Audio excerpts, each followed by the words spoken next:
Doctor Bill, buenos días. Buenos días, doctor Freddy. Muchas gracias también. Bien, tengan ustedes muy buenos días. Bienvenidos a la plataforma del Ilustre Colegio de Abogados del Cusco, que en coordinación con el Club de la Abogacía, la Federación Peruana Unificada de Abogados y diversas instituciones que hacen posible la participación de más de 80 docentes en cuanto a materia penal. Tenemos la presencia el día de hoy del doctor Freddy Gutiérrez Tito. Él es abogado especialista en Derecho Penal y Procesal Penal, además miembro de lo que es la Orden Profesional. El día de hoy, en un día feriado que estamos aprovechando también para la capacitación jurídica, y el tema que tenemos durante aproximadamente una hora con el doctor es la prueba en el proceso penal, todas estas disquisiciones, cuestiones fundamentales, los tipos que estaremos viendo e incluso algunos casos prácticos con lo que es el doctor Freddy Gutiérrez Tito. Estimado doctor, bienvenido a la plataforma y lo dejamos también para lo que es su exposición. Si tiene presentación de diapositivas o cualquier tema, está habilitada también la plataforma. Buenos días y adelante. Gracias, doctor Bill Alan del Castillo Merma, parte administrativa del Ilustre Colegio de Abogados del Cusco. Muy agradecido a nuestro señor decano del Ilustre Colegio de Abogados del Cusco, al doctor Franz Echevarría, y a todos los que están presentes el día de hoy. No sé si se me escucha bien, doctor Bill. Sí, se escucha, doctor. Lo vemos y lo escuchamos bien. Perfecto. Quería agradecerles a todos ustedes por estar el día de hoy acompañándome en esta disertación y en esta exposición. Muy agradecido a ustedes por hacer el esfuerzo necesario, todos nosotros, en un día feriado. Y bueno, espero que puedan entender la exposición que voy a dar a conocer el día de hoy. Es un tema muy amplio. Al inicio únicamente propuse que fuera prueba de oficio. Sin embargo, el ámbito me llamó mucho la atención el mismo hecho de que la prueba en el proceso penal es amplio. Me gustaría compartir con ustedes algunas ideas, ¿no? Primero, el tema principal de la exposición es la prueba en el proceso penal peruano. Como antesala, vamos a estar dando cuenta, tal vez ustedes tienen dentro de vuestro alcance un código procesal penal, y voy a hacer mención a algunos artículos del título preliminar y también del Código Procesal Penal como tal. En el título preliminar, cuando ustedes tienen el artículo 1 del título preliminar, en el inciso 2, yo considero de que ya hace mención, o por lo menos una idea de qué forma podemos nosotros actuar, ofrecer, valorar, admitir un medio de prueba. El inciso 2 del título preliminar dice, ¿no? Toda persona tiene derecho a un juicio previo, oral, público y contradictorio, desarrollado conforme a las normas de este código. Yo tengo la idea de que la prueba ya se encuentra en este artículo. ¿Por qué? Porque la prueba, ¿dónde se va a actuar? Se va a actuar en la etapa estelar del juicio oral.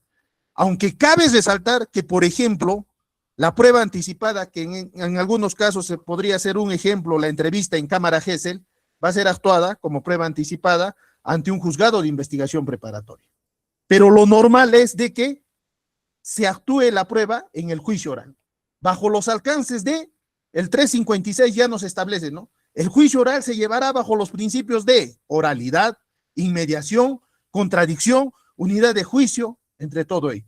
Entonces, estas pruebas que han sido admitidas, anteladamente han sido ofrecidas, van a ser actuados oralmente. Es decir, el juez sentenciador, ya sea el unipersonal o el juzgado colegiado, únicamente va a emitir sentencia de aquella prueba que se haya oralizado, que se haya actuado, que haya estado en el juicio oral.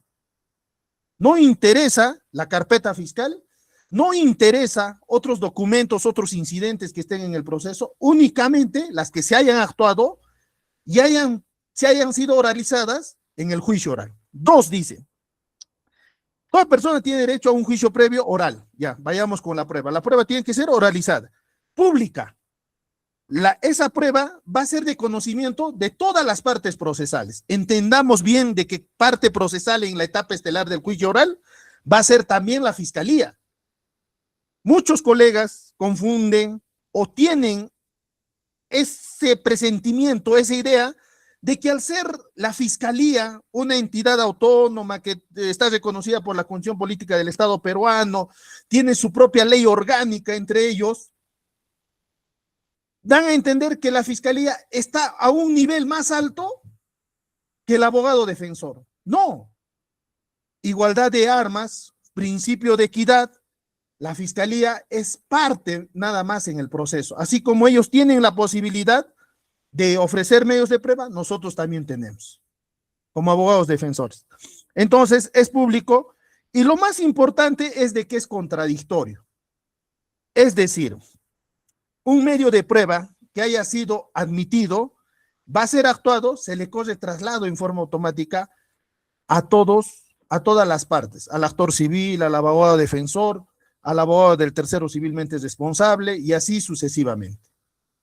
Entonces, considero, es por eso de que yo parto de este título preliminar y digo de que este inciso 2 del artículo 1 ya toma en cuenta, ¿no?, la oralidad, la publicidad y de ser contradictorio en el presente caso. El inciso 3 del artículo 1 nos establece y nos dice que las partes intervendrán en el proceso con igual posibilidades de ejercer las facultades y derechos. Y desde ahí, el imputado tiene derecho a ser oído, tiene derecho a declarar, tiene derecho a ofrecer todos los medios de prueba que él crea pertinente para su teoría del caso.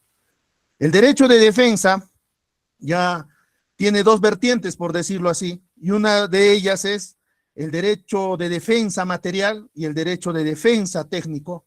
El quien lo va a manejar va a ser el abogado de la defensa técnica. Este abogado de la defensa técnica está en las mismas posibilidades del señor fiscal. Si el fiscal te trae peritos, tú también puedes llevar tu contrapericia, puedes hacer tu metapericia, puedes objetar esa pericia. Si el fiscal te trae documentos, tú también puedes solicitar que haya un peritaje en base a esos documentos. Te trae videos, puedes contradecir mediante un peritaje de evidencia digital.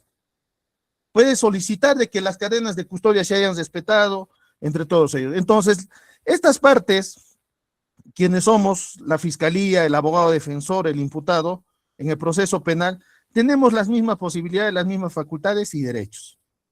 Ahora, el inciso 2 yo pienso que es importante y trascendente, puesto que nos habla de la presunción de inocencia, y en este inciso 2 del título preliminar,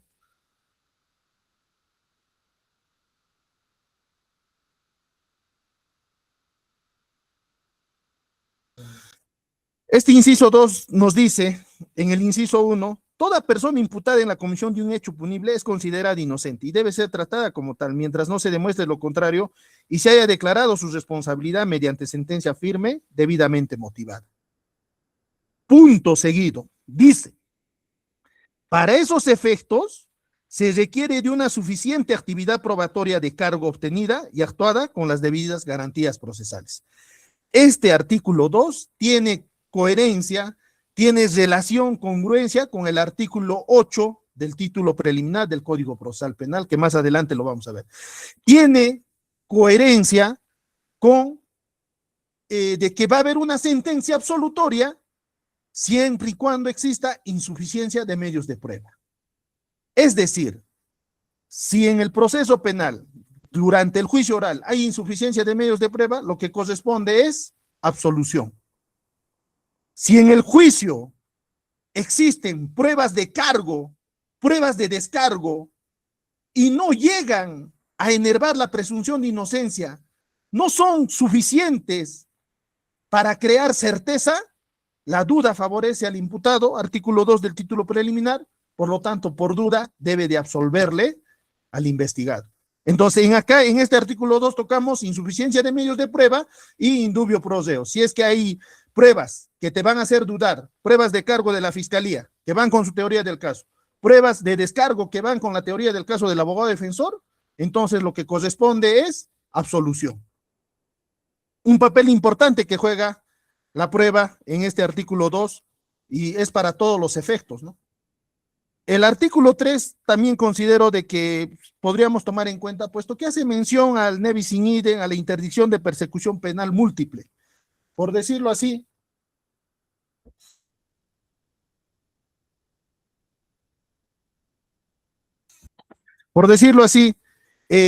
yo, por ejemplo, he tenido un caso en el cual son las mismas pruebas para el caso de tentativa de feminicidio.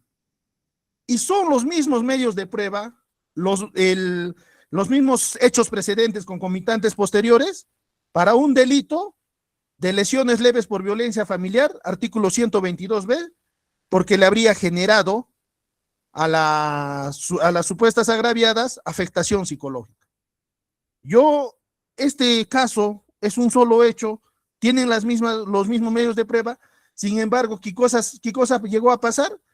Se armaron 3 expedientes, se formaron 3 carpetas fiscales, y eso llevado a cabo por un mismo fiscal.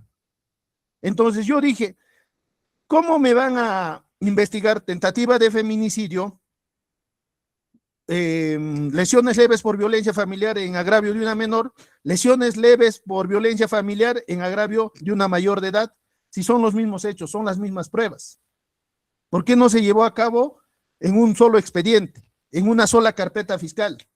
Pero lamentablemente suelen pasar esas cosas y pasa.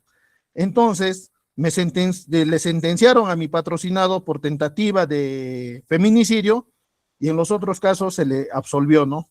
¿Por qué? Porque de alguna manera la finalidad de mi patrocinado, según teoría del caso de la propia fiscalía, habría sido causar la muerte a su conviviente y no causar lesiones leves por violencia familiar en la modalidad de psicológico a las demás personas.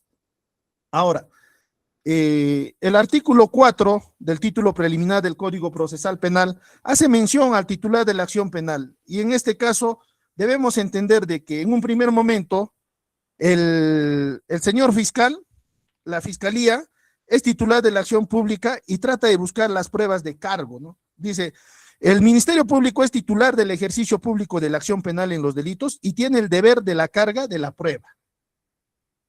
Después dice, asume la conducción jurídica de la investigación, y en su inciso 2 dice, el Ministerio Público está obligado a actuar con objetividad, indagando por intermedio de la Policía Nacional del Perú los hechos constitutivos de delito que determinen y acrediten la responsabilidad o inocencia del imputado. Es decir, que este artículo 4 nos dice de que la Fiscalía, al ser un ente autónomo, no debe de estar parcializado en un primer momento ni a favor de la agraviada ni a favor del imputado. Es decir, puede buscar las pruebas o elementos de convicción, en este caso, en la etapa estelar de investigación preliminar o investigación preparatoria, buscando los elementos de convicción que puedan demostrar la inocencia o la culpabilidad del investigado. Este principio de objetividad yo considero de que ya se rompe cuando Fiscalía hace la acusación. ¿Por qué? ¿Por qué te hace la acusación la Fiscalía? Porque ya tiene un esto. Entonces es imposible que la Fiscalía ya en etapa intermedia trate de buscar pruebas de descargo a tu favor del investigado, del imputado, puesto que ya ha tomado una postura en el proceso penal. Es decir, excelente acusador. Es en mérito a ello de que en esa etapa intermedia los abogados defensores debemos tomar la posta y ofrecer también nuestros medios de prueba, así como el 349 le da esa apertura a Fiscalía a que pueda ofrecer medios de prueba en su requerimiento de acusación. El 350 nos da la posibilidad a los abogados defensores de poder ofrecer medios de prueba, contradecir la acusación y ofrecer todo aquel medio de defensa oportuno que pueda corresponder a ello. Entonces, después, en cuanto a la aplicación e interpretación de la ley procesal penal, yo considero que es importante que podamos tomar en cuenta el inciso 3 cuando dice, ¿no? La ley que coacte la libertad o el ejercicio de los derechos procesales de las personas, así como la que limite un poder conferido a las partes o establezca sanciones procesales, será interpretada restrictivamente. La interpretación extensiva y la analogía quedan prohibidas mientras no favorezcan la libertad del imputado o el ejercicio de sus derechos. Hay un acuerdo plenario y también en la etapa de ofrecimiento de medios de prueba, si el abogado defensor no ha ofrecido un medio de prueba, existe la posibilidad de que tu nuevo abogado pueda ofrecerlo, ¿no? Tomando en cuenta los fundamentos de dicho acuerdo plenario. Tal es el caso que, por ejemplo, has variado de abogado defensor en etapa intermedia, ya ha precluido los 10 días hábiles para ofrecer medios de prueba, tu abogado defensor, haciendo mención o tomando como fundamento dicho acuerdo plenario, puede ofrecer medios de prueba siempre y cuando concuerde y corrobore con los requisitos de dicho acuerdo plenario. También el tema de las formalidades, ¿no? Está proscrita el tema de formalidades. Si tu abogado no ha puesto la pertinencia, la utilidad, la conducencia de un medio de prueba, no se le debe restringir ese derecho a ofrecer medios de prueba al investigado, sino debe de haber una interpretación extensiva o una analogía. ¿Por qué? Porque va a ser en favor de él. Mucho más teniendo en cuenta que la finalidad del medio de prueba y del proceso va a ser establecer una verdad. Y el artículo 8, en cuanto a la legitimidad de la prueba, indica de que todo medio de prueba será valorado solo si ha sido obtenido e incorporado al proceso por un procedimiento constitucionalmente legítimo. Carecen de efecto legal las pruebas obtenidas directa o indirectamente con violación al contenido esencial de los derechos fundamentales de la persona. La inobservancia de cualquier regla de garantía constitucional establecida a favor del procesado no podrá hacerse valer en su perjuicio. Básicamente, acá en el inciso 1, se considera de que todo medio de prueba será valorado. Cuando dice que será valorado, entendemos de que va a ser valorado al momento de emitir sentencia. Esa etapa de la prueba penal que va a ser considerada para emitir sentencia va a ser al momento donde el juez hace la valoración correspondiente. Entonces le dice a este juez unipersonal o juez de juzgado colegiado de que por más que haya sido ofrecido, ha sido admitido, incluso se ha actuado un medio de prueba, pero ese medio de prueba viola un derecho fundamental de la persona o no ha sido el procedimiento constitucionalmente legítimo incorporado, automáticamente, por más que se haya ofrecido, ha sido admitido, ha sido actuado, te dice esta norma de que todo medio de prueba será valorado solo si ha sido obtenido e incorporado al proceso por un procedimiento constitucional sin afectar un derecho fundamental. Por lo tanto, ese medio de prueba, por más que haya pasado esos filtros, no podría ser valorado. 2, por ejemplo, casos de reconocimiento de persona en rueda. Si no cumple con lo que establece el 189, el artículo donde te establece y te dice de que para hacer un reconocimiento en rueda, básicamente se requiere de que haya una persona con características similares. No le puedes poner en un reconocimiento en rueda a una persona que mide 1,50 con otra persona que mide 1,80. No le puedes poner a una persona de flaca con una persona que es obesa o es gorda. No le puedes poner a una persona crespa con una persona de rasgo de pelo lacio. Entonces, si no se establece, esa prueba de reconocimiento en rueda habría vulnerado la forma como ha sido incorporado. Por más que haya pasado por ello, yo considero de que en la sentencia debe haber un pronunciamiento, y esto no. ¿Por qué? Porque previamente no se habría hecho la exclusión de dicho medio de prueba. Pero por más que haya sido actuado, considero que el abogado defensor podría incidir bastante al momento de realizar sus alegatos finales y poner esto. Señor juez, usted no puede valorar ese medio de prueba que se ha actuado acá. ¿Por qué? Porque se ha hecho vulnerando. ¿Por qué? Porque no se ha cumplido con lo que corresponde en tal artículo. No se ha cumplido con la propia guía que establece medicina legal, por decirlo así. Entre otros, ¿no? Y para culminar esta parte del título preliminar del Código Procesal Penal, quería hacer mención al artículo 9 del título preliminar en cuanto al derecho de defensa. Hay un extremo en el inciso 1 donde dice que toda persona tiene derecho inviolable y restricto a que se le informe sus derechos. 2 puntos dice, a intervenir en plena igualdad en la actividad probatoria y en las condiciones previstas por la ley. Si tomamos como pauta de que el artículo 10 del título preliminar del Código Procesal Penal nos dice que las normas que integran el presente título prevalecen sobre cualquier otra disposición de este código y aparte tienen concordancia con la Constitución Política del Estado peruano en el artículo 139, inciso 3, en cuanto al debido proceso, el cual el debido proceso, dentro de él estaría el derecho a probar, derecho a la prueba. Considero de que tenemos una buena base y un buen fundamento para guiarnos en todo el proceso penal. Entonces, como antesala, dándoles a conocer qué es lo que establecía nuestro título preliminar, voy a empezar con las diapositivas, por favor. La definición de la prueba, he encontrado múltiples, al maestro Carneluti, autores nacionales, internacionales, autores que van con la postura del Código de Procedimientos Penales de 1940, de 1991, y este nuevo Código Procesal Penal, que ya no es tan nuevo, puesto que tiene más de 20 años, que es el del 2004, ¿no?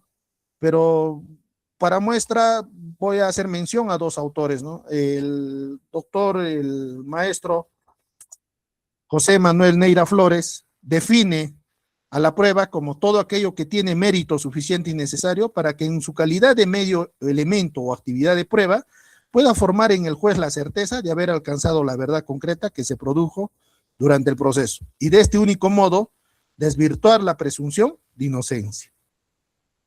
César San Martín Castro dice que la prueba es la actividad de las partes procesales dirigida a ocasionar la acreditación necesaria actividad de demostración para obtener la convicción del juez decisor sobre los hechos por ello afirmados, actividad de verificación. Y hay múltiples casaciones también, dentro de ellas esta 1222 del 2005 de Arequipa, en el cual dice que la prueba es el derecho de todo sujeto procesal legitimado para intervenir en la actividad probatoria, a que se admitan, actúen y valoren debidamente los medios probatorios aportados al proceso para acreditar los hechos que configuran su pretensión o su defensa. Entonces, vayamos a la siguiente diapositiva. En ahí hemos desarrollado el derecho a la prueba en el proceso penal. El derecho a la prueba tiene su contenido esencial en la tutela jurisdiccional efectiva, donde se pueda garantizar un proceso justo. Derecho a la prueba no solamente tiene el fiscal, no solamente tiene el imputado, también tiene el tercero civilmente responsable, también tiene el actor civil, incluso otro sujeto procesal que podría ser incorporado en el presente proceso. Dos, la convicción judicial, presentar pruebas para que el juez forme su convicción sobre los hechos. La prueba va a estar ligada directamente con hechos, no con otras cosas. ¿Para qué ofrezco pruebas? Para demostrar un hecho.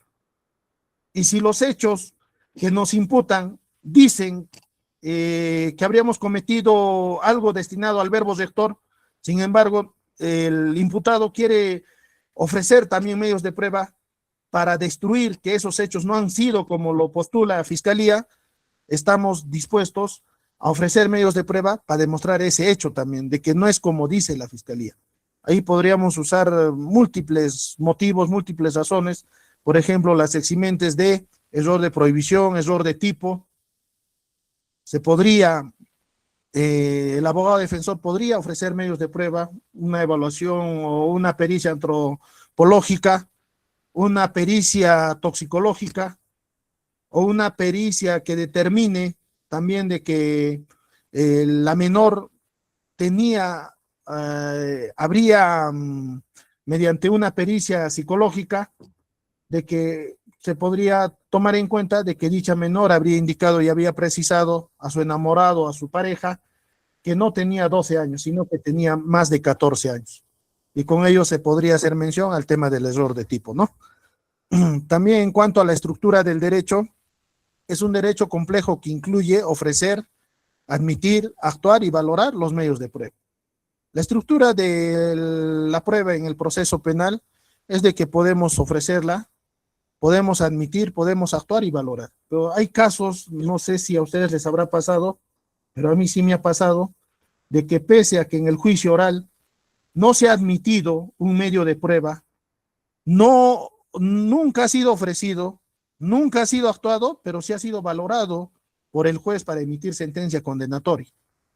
Entonces, no ha pasado por la preclusividad o por las etapas de la estructura de la prueba como tal.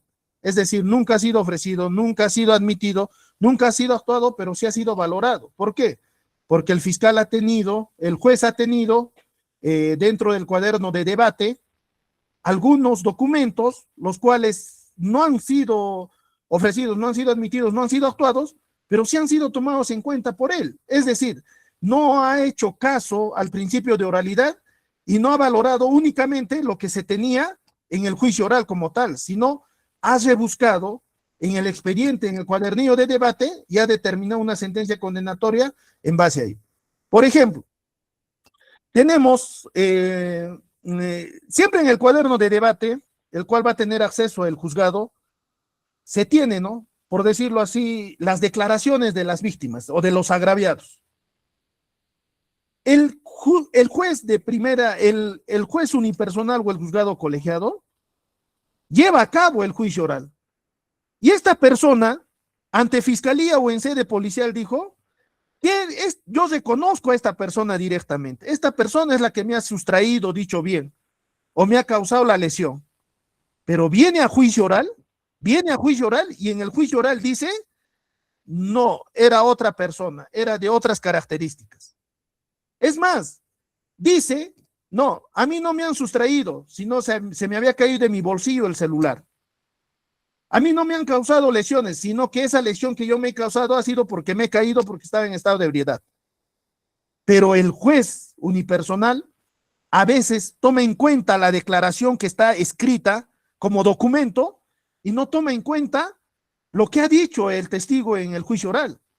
Mucho más teniendo en cuenta de que Fiscalía no ha realizado las técnicas de litigación oral, tales como evidenciar contradicción o el refrescamiento de memoria. Si el juez en el juicio oral solamente ha escuchado al testigo, a la víctima, que esa persona no le ha causado la lesión, que esa persona no le ha sustraído el bien, no tendría por qué condenar en base a la declaración prestada en sede policial o en sede fiscal. ¿Por qué? Porque no se ha realizado el refrescamiento de memoria, tampoco se ha evidenciado contradicción de acuerdo al artículo 378 del Código Procesal Penal. Entonces, ahí cabe inocencia. ¿Por qué? Porque estaría introduciendo una información o una declaración que no ha sido actuada, que no ha sido realizada en ese sentido en el propio juicio oral. Entonces, pero pasa esas cosas, sí pasa. Entonces, es en sala de apelaciones donde se siente, suelen dar la razón y te preguntan, ¿no? ¿Y por qué usted dice que esto? ¿Por qué? Porque esa información, si bien es cierto, está en el expediente, está en la carpeta fiscal, pero nunca ha sido actuado en esa forma, en ese sentido, en el juicio oral. Entendamos de que el juzgado unipersonal y el juzgado colegiado son jueces que únicamente pueden valerse, pueden llevar a cabo la etapa estelar del juicio oral, más no tomar en cuenta lo que se haya declarado en investigación. Es por eso de que existe el tema de roles, tanto para el juez de investigación preparatoria y para el juez unipersonal o para el juzgado colegiado. Ahora, en cuanto a la función de la prueba, el objetivo vendría a ser la averiguación de la verdad, y en cuanto al sentido del proceso es de data de significado y legítima la actuación judicial. Y la capacidad de motivación en cuanto al cumplimiento de la función probatoria motiva la conducta de los sujetos. Ahora, la carga de la prueba. La noción de la carga de la prueba, de inspiración Romani, desarrollada a partir del artículo 1315 del Código Civil francés, es doctrinariamente muy discutida por su anclaje, y esta carga de la prueba, tal como hemos podido hacer mención más antes en el caso en el artículo 2 del título preliminar del Código Procesal Penal, se hace mención a la presunción de inocencia. Si no hay una carga de la prueba en forma detallada y que esta prueba sea suficiente, debe de presumirse su inocencia y por lo tanto no podría por qué dictarse una sentencia condenatoria. Tanto en este artículo 2 y en el 4 dicen que el Ministerio Público tiene la carga de la prueba de la culpabilidad y hechos constitutivos del delito con material suficiente. Contrario sensu, el abogado defensor puede ofrecer también sus pruebas de descargo. ¿Para qué? Para buscar una duda o para demostrar la inocencia, si es que fuese necesario, de su patrocinado. Casos donde, por ejemplo, mi patrocinado no ha estado en el lugar de los hechos, no ha cometido el ilícito penal, entonces tenemos que hacer una defensa activa ofreciendo los testigos, qué personas han estado con nosotros. Ofrecemos, por ejemplo, la geolocalización del celular, en dónde estaba ubicado en ese momento. por decir, ha hecho un cambio o ha hecho un trámite ante una entidad bancaria, podríamos ofrecer el voucher. Si se da la posibilidad de ofrecer las cámaras del banco, de las calles donde ha estado él, y en algunos casos es imposible, puesto que hay denuncias, por ejemplo, en casos contra la libertad sexual, que te dan después de 6 meses, después de un año. Tú vas y solicitas al municipio o la entidad bancaria donde has estado, solicitas la visualización de las cámaras suelen durar en algunos casos 10 días, 15 días, 30 días, porque no hay una supermemoria que pueda guardar bastante información después de 3 meses, 6 meses o un año, ¿no? Y el indubio pro reo, puesto que la falta de prueba o duda suficiente debe beneficiar al acusado. Y ahora, vamos a analizar cuál es el objeto de la prueba. ¿Qué se prueba? Ya hemos dicho que son los hechos con relevancia jurídico-penal. El hecho de haber cometido un ilícito penal tomando en cuenta el verbo rector, eso tiene que ser objeto de la prueba. Por ejemplo, ¿no? Una persona causa la muerte dolosamente, culposamente a alguien, ese va a ser el hecho materia de probanza. Si es que ha sido culposo, si es que ha sido doloso, cómo han sido las circunstancias y todo ello. Cae una piedra en el camino, en la carretera, y causa la muerte a una persona, consideramos de que ese va a ser un hecho, pero no va a tener relevancia jurídico-penal, puesto que ha sido causado por la gravedad, por un tema de naturaleza, entre todo ello, ¿no? Ahora, ¿qué no es objeto de prueba? ¿Qué no se prueba? Las máximas de la experiencia, las leyes naturales, la norma jurídica interna vigente, la cosa juzgada, lo imposible, lo notorio. ¿Cuáles son fuentes de prueba? ¿Con qué se prueba? Es el conocimiento originario que emana, brota, lo que se debe probar. ¿Mediante qué? ¿Quiénes son fuente de prueba? Los testigos, los peritos, los objetos, los documentos. El órgano de prueba, ¿con quién se prueba? Mediante la persona intermediaria entre juez y la prueba, ¿no? El órgano de prueba van a ser los sujetos que van a asistir, entre ellos el perito, el testigo. Ellos son órganos de prueba, más no los objetos, tampoco los documentos. Medios de prueba. ¿Cómo introduzco la prueba al proceso? El procedimiento, método para incorporar válidamente la prueba está escrito dentro del debido proceso en el 139, inciso 3 de la Constitución Política del Estado peruano, y dentro de los artículos 160 al 201 de nuestro Código Procesal Penal hace mención a la confesión. ¿Es medio de prueba o no es medio de prueba la declaración del investigado? En el caso de la confesión va a tener que ser un medio de prueba. ¿Por qué? Porque él quiere someterse a la confesión sincera, quieren que le bajen el tercio de la pena, entonces esa confesión que él realiza va a tener que ser corroborada con algunos medios periféricos y va a poder ser pasible este investigado con una confesión sincera y con el beneficio del derecho penal premial que le podría asistir. Entonces considero que en ese extremo la declaración del investigado sí va a ser necesariamente prueba en el caso concreto. ¿Para qué? ¿Por qué? Porque él mismo está reconociendo, está confesando y se le va a reducir la pena para que tenga una pena suspendida, una pena convertida o una pena baja, ya sea efectiva, ¿no? 2, el testimonio, la pericia, el careo, la prueba documental y otros medios.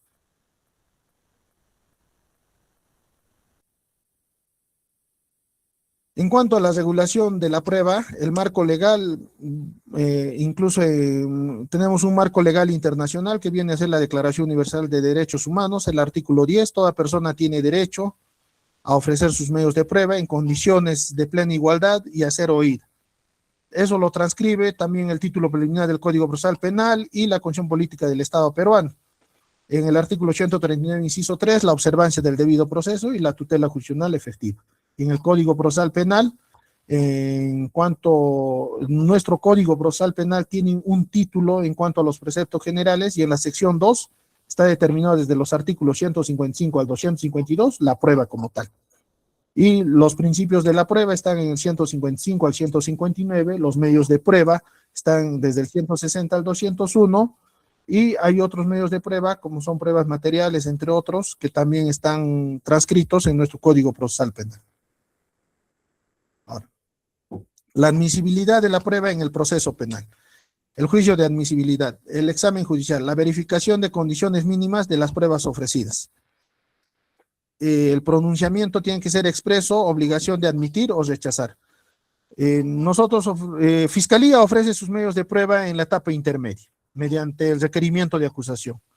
El imputado o el tercero civilmente responsable o las demás partes, porque el 350 del Código Procesal Penal te dice, las demás partes podrán, y dentro de ellos, ofrecer medios de prueba. Puede ser el tercero civilmente responsable, el actor civil o el propio investigado mediante su defensa técnica, ofrece también medios de prueba. En el auto de enjuiciamiento o en la resolución judicial que va a indicar y va a precisar qué medios de prueba se admite y qué medios de prueba no se admite, ese tiene que ser expreso. Una vez que se tiene esa información, tanto la fiscalía y las demás partes, pueden dejar la reserva correspondiente, indicando de que podrían postularlo con el artículo 373 del Código Procesal Penal. Es decir, las pruebas que no me admiten en la etapa intermedia, en el control de acusación, yo las puedo reintentar con el artículo 373 en el juicio oral. También podríamos ofrecer medios de prueba. Las oportunidades donde podemos ofrecer medios de prueba vendrían a ser los siguientes, ¿no? Al momento de hacer el requerimiento de acusación, al momento de absolver el requerimiento de acusación, con el 373, al momento de reintentar o ofrecer nuevo medio de prueba, esto después de los alegatos de apertura, después de la lectura de derechos, después de la etapa de la conclusión anticipada. Si es que no hay conclusión anticipada, puedes ofrecer prueba nueva o prueba en vía de reintento. El 373 tiene dos incisos. Entonces, puede ser en vía de reintento o prueba nueva. Entonces, en ahí se puede ofrecer también. También se puede ofrecer, de acuerdo al artículo 385, una vez concluida la actividad probatoria, podrán ofrecer prueba excepcional o prueba de oficio. Es decir, podrías ofrecer un careo, podrías ofrecer una inspección judicial, una constatación o una reconstrucción de los hechos, ya que no se ha realizado en su oportunidad correspondiente. Entonces, tanto el 373 como el 385 tienen sus propios presupuestos. Solamente ofrecer. Después de ello, el juzgado, tanto el juzgado de investigación preparatoria como el juzgado unipersonal, van a poder determinar si es que te admiten o no te admiten esos medios de prueba. Ya con el artículo 422, en segunda instancia, existe todavía la posibilidad, una vez que has hecho la apelación, que ha llegado a la sala penal de apelaciones, existe la posibilidad, según a los presupuestos y requisitos del artículo 422, que puedas ofrecer prueba en segunda instancia.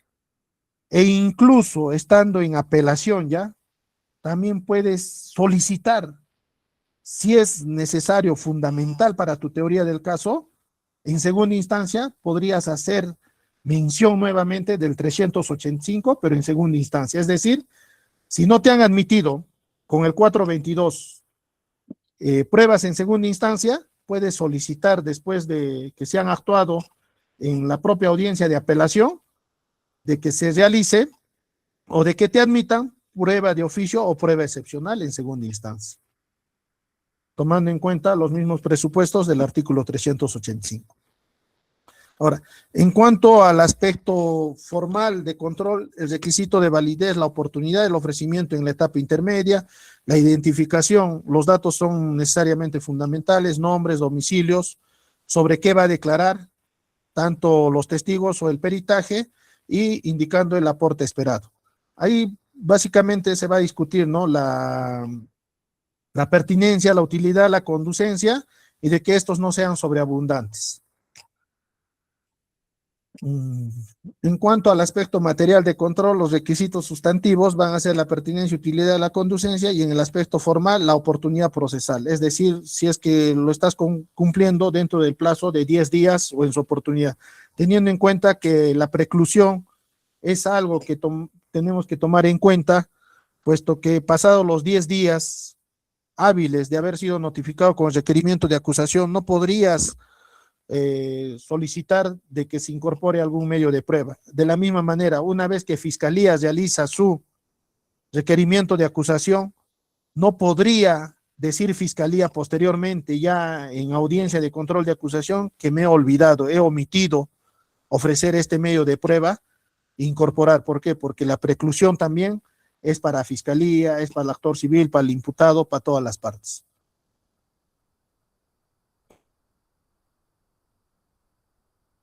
Ya.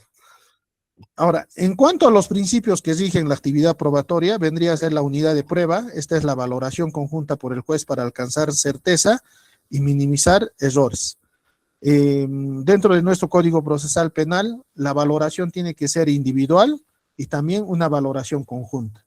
Es decir, el juzgado colegiado unipersonal, al momento que hace la valoración, tiene que valorar prueba por prueba, en forma singular, en forma unilateral, cada una de ellas. Pero después tiene que hacer una valoración conjunta. ¿De qué forma corrobora otro medio de prueba, otra prueba, para que pueda dar una sentencia absolutoria y condenatoria? Y si es que hay prueba de descargo, el juez está obligado a decir, a indicar, a precisar, a motivar por qué motivo le da más valor a una prueba de cargo que a una prueba de descargo. Es decir, tiene que hacer enfrentar tanto la prueba de cargo y tanto la prueba de descargo. ¿Por qué este juez cree en la prueba de cargo de Fiscalía y por qué no cree en la prueba de descargo de la parte imputada? De la misma manera, en el tema de peritajes, se dan muchos casos donde los peritos de parte y los oficiales incluso tienen diversas posturas de que en este delito de lesiones culposas por accidente de tránsito, el 121 o el 124, por inobservancia a las reglas técnicas de tránsito, por decirlo así, un ejemplo, un perito dice, el factor predominante fue del peatón, mientras que otro perito dice, el factor predominante fue la alta velocidad del vehículo. Viene otro perito, porque tratan de, incluso entre peritos oficiales, tienen diversas posturas, se nombra un tercero y ese tercero dice que la causa del accidente o de la muerte, del homicidio culposo o lesión culposa, fue por un factor predominante a favor del investigado, por decirlo así. El agraviado trae su propio perito y tiene otra postura. Entonces, ese juez está obligado a indicar y a precisar por qué le cree a un perito y por qué no le cree al otro perito. Dos, ese juez de juzgamiento debería estar obligado a realizar un debate pericial entre ellos, pero en muchos de los casos omiten eso. Entonces, el juez no ha ordenado realizar un debate pericial, sin embargo, toma en cuenta el peritaje de uno de los peritos. Llega a sala y sala de oficio incluso ordena, si en acá ha habido dos peritos que hablan a favor del investigado y dos peritos que hablan en contra del investigado, ¿por qué no se ha hecho un debate pericial? ¿O es que acaso el juez es perito? Entonces lo declara nulo, nuevamente se realiza otro juicio oral y ordena, ordenando en esa sentencia de vista de que se realice sí o sí un debate pericial entre los peritos. Ahora, en cuanto a la comunidad de la prueba, si bien es cierto, podría existir la posibilidad de que la prueba ha sido admitida, esa prueba ya no únicamente le pertenece a la parte, a la persona que ha sido admitida. Es decir, esa prueba viene a ser de todas las partes. Si es que se quiere desistir, tiene que pasar por todos los sujetos procesales. Ofrezco un medio de prueba, se me admite un medio de prueba a mi abogado defensor del investigado. Me quiero desistir en la oportunidad correspondiente, el juez está obligado a correr traslado a las demás partes. ¿Por qué? Porque esa prueba ya no me pertenece a mí solamente. E incluso el juez de oficio podría tramitar pese a mi desistimiento. E incluso puede hacer lo suyo ese medio de prueba la fiscalía, o el abogado del actor civil, o el abogado del tercero civilmente responsable. Es en mérito a ello de que se dice que bajo el alcance de la comunidad de la prueba admitida pertenece al proceso y ya no únicamente a las partes. 3. Contradicción de la prueba, derecho de las partes a debatir, objetar y contrainterrogar las pruebas. 4. Inmediación de la prueba. La prueba debe estar en contacto directo del juez con las fuentes y prácticas de prueba. Y concentración y oralidad, puesto que la actividad probatoria concentrada en audiencia oral y sentencia breve. La necesidad de la prueba es esencial para aplicar normas jurídicas y acreditar hechos. El 7 es la naturalidad y espontaneidad, es la obtención lícita, auténtica y libre de coacción o manipulación. Y 8, la irrenunciabilidad. Las partes no pueden renunciar a pruebas obligatorias, búsqueda, y las cuales van a estar en la búsqueda de la verdad. Y la obtención coactiva, la facultad judicial para exigir la presentación de la prueba. En cuanto a la clasificación de la prueba en nuestro Código Procesal Penal, tal como he indicado, vendría a ser uno el imputado y su declaración. Este tiene su marco jurídico y tiene también sus dos vertientes, uno como derecho de defensa y el otro para someterse a una confesión sincera. En cuanto al testimonio, el concepto de testimonio está regulado en el artículo 162 del Código Procesal Penal. Dice que es la declaración oral de conocimiento prestada ante el juez, persona física que conocen de la comisión de un hecho punible. El medio de prueba es quien pretende acreditar la veracidad de una afirmación fáctica y es la información aportada por un sujeto ajeno al proceso, es un tercero. Los testigos sí están obligados a declarar la verdad, únicamente la verdad, y dentro de los testigos también se contiene o se toma en cuenta al agraviado, es decir, el agraviado y los demás testigos están obligados a decir la verdad, mientras que el investigado simplemente se le exhorta a contar la verdad, ¿no? Más no está obligado, por decirlo así, puesto que de ahí puede decaer una autoincriminación.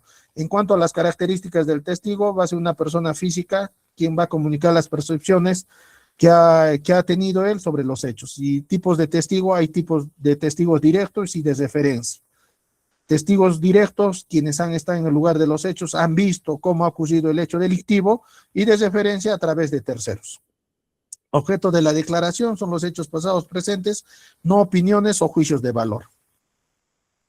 Siguiente. La pericia. La pericia está dentro de nuestro Código Procesal Penal, desde el artículo 172 al 181, y tiene su diversidad de pericias, ¿no? Puede ser peritos toxicológicos, perito de medicina legal, perito de psicología forense, un perito antropológico, un perito contable, de acuerdo al hecho concreto en materia de verificación, ¿no? Si es que son delitos contra la libertad sexual, ya sabemos que hablamos de cámara GESEL, de evaluación psicológica. Si es que la menor no quiere pasar cámara GESEL, nadie le puede obligar, ni sus padres, ni el juez, ni el esto. Entonces, si no hay prueba en contra del investigado mediante una cámara GESEL, lo que cabe vendría a ser la absolución o el archivamiento del proceso en investigación preparatoria, puesto que la prueba anticipada se lleva en esa etapa, ¿no? Y si es que no existe medios que corroboren ello, vendría a archivarse. La pericia en exámenes médicos legales. Si es que hablamos de lesiones, de homicidio, la forma y circunstancias como se habrían dado, tendríamos que recurrir necesariamente a un médico legista. ¿Para qué? Para que determine los días de atención facultativa y de descanso médico. El careo vendría a ser, no he visto mucho que se dé en la etapa de investigación preliminar ni investigación preparatoria, más sí en algunos casos, una vez que se ha concluido las declaraciones de los testigos, puede existir un careo entre el investigado y los testigos, entre el investigado y el agraviado, o entre testigos, puesto que uno ha indicado que los hechos habrían pasado de determinada forma y otro ha indicado que los hechos no habrían pasado en ese sentido, sino contrario a ello. Entonces el juez o las partes, incluso el juez de oficio podría solicitar que haya un careo, o bien el abogado defensor podría solicitar de que exista un careo entre las partes. Esto también está previsto por nuestro Código Procesal Penal en el artículo 182 al 183. Siguiente. La prueba documental está prevista en el artículo 184 y 185 del Código Procesal Penal y su actuación está en el 384 y en el 383. Si a mí, por decirlo así, no se puede dar lectura, ha habido casos, es un caso de, bueno, ¿qué es lo que ha pasado? El señor fiscal ha ofrecido y le han admitido a él declaraciones de las personas agraviadas, pero mediante documento.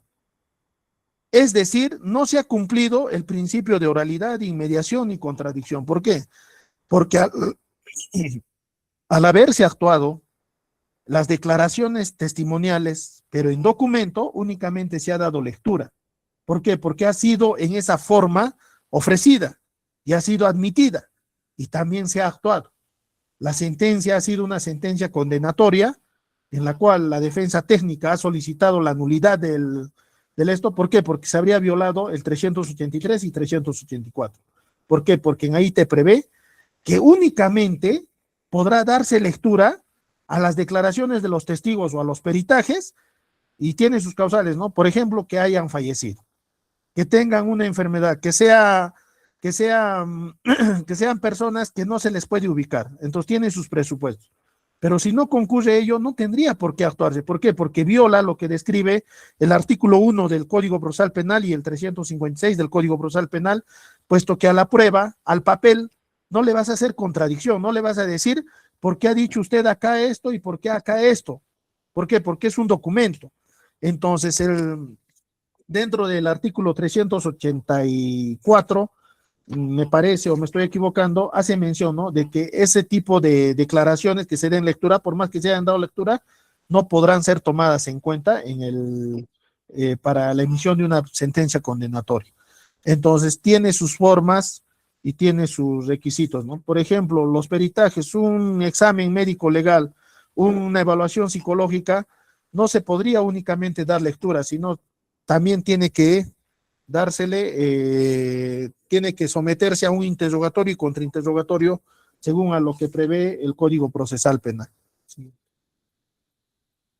Y bueno, la reconstrucción y la inspección judicial está en el 192, pero si hacemos un análisis del artículo 385 del Código Procesal Penal, ahí también existe la posibilidad de ofrecerlo como prueba excepcional o prueba de oficio.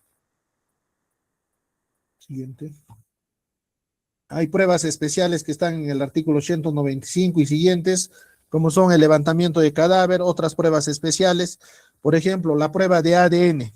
La prueba de ADN puede ser usado para un proceso de omisión de asistencia familiar.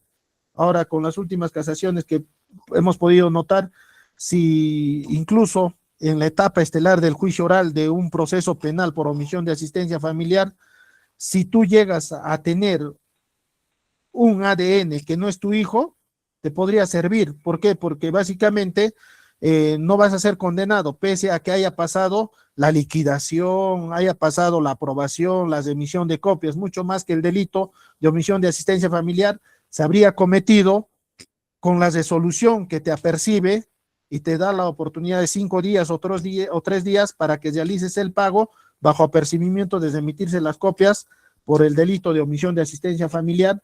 Sin embargo, con una prueba de ADN en el juicio oral o en una etapa del proceso penal, podrías obtener una sentencia o un sobreseimiento en el presente caso, ya que has podido hacer notar de que no es tu hijo y por lo tanto no existía la obligación de la pensión de alimentos. También la prueba de ADN va a ser importante para delitos contra la libertad sexual.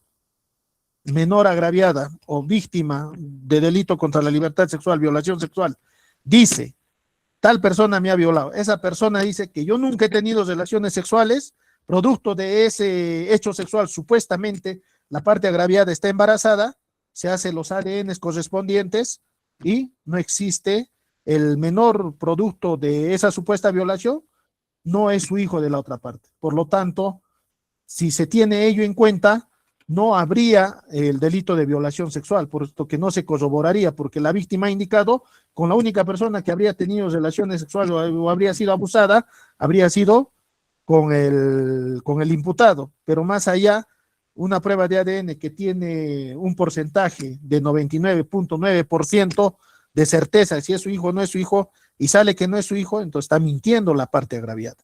Dos, se puede hacer homologación de ADN si es que esta persona ha quedado líquido seminal o ha quedado cabezas de espermatozoides o espermatozoides, puesto que la existencia de estos pueden pasar 3 días, 4 días, y no se corrobora, no son sus espermatozoides según a la homologación de ADN, entonces por lo tanto esa persona debe ser absuelta, ¿no? Estos casos lo hemos visto seguramente en acciones de revisión o entre otros también, y a esto, ¿por qué? Porque este tipo de peritajes no es fácil.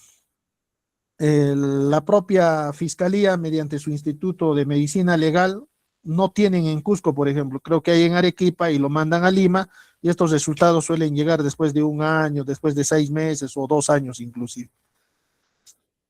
Otro.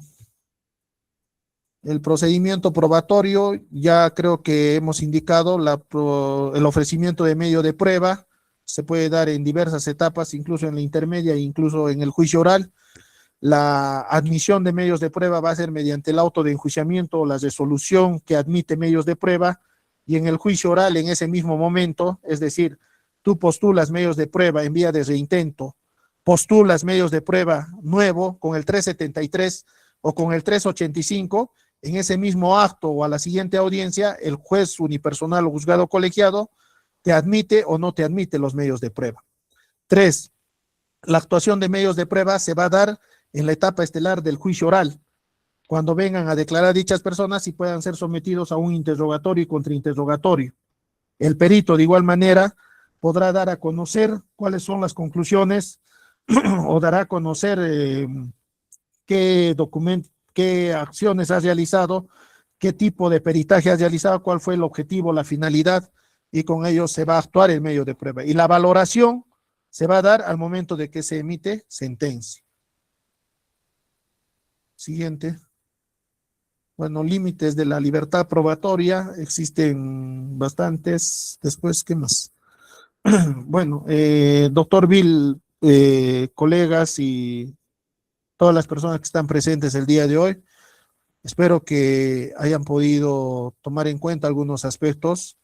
Entiendo que ya no hay un espacio para las preguntas, pero hablar de prueba en el proceso penal peruano es muy amplio y es muy complejo. Les agradezco por darme esta oportunidad a mi ente deontológico, a mi colegio de abogados del Cusco, y bueno, abierto para otra oportunidad para dar esto.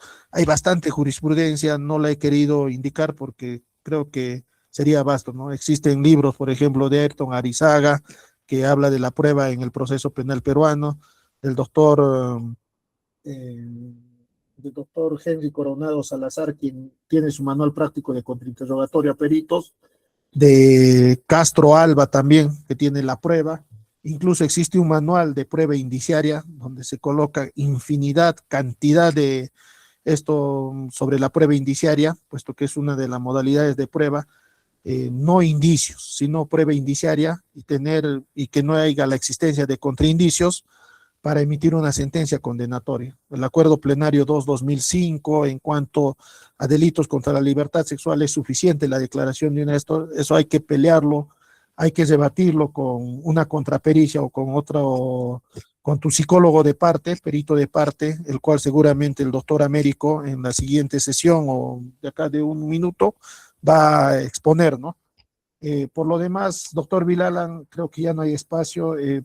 Se me ha ido la hora y van a disculpar bastante, por favor. La voz también un poco que ya se me va. Gracias.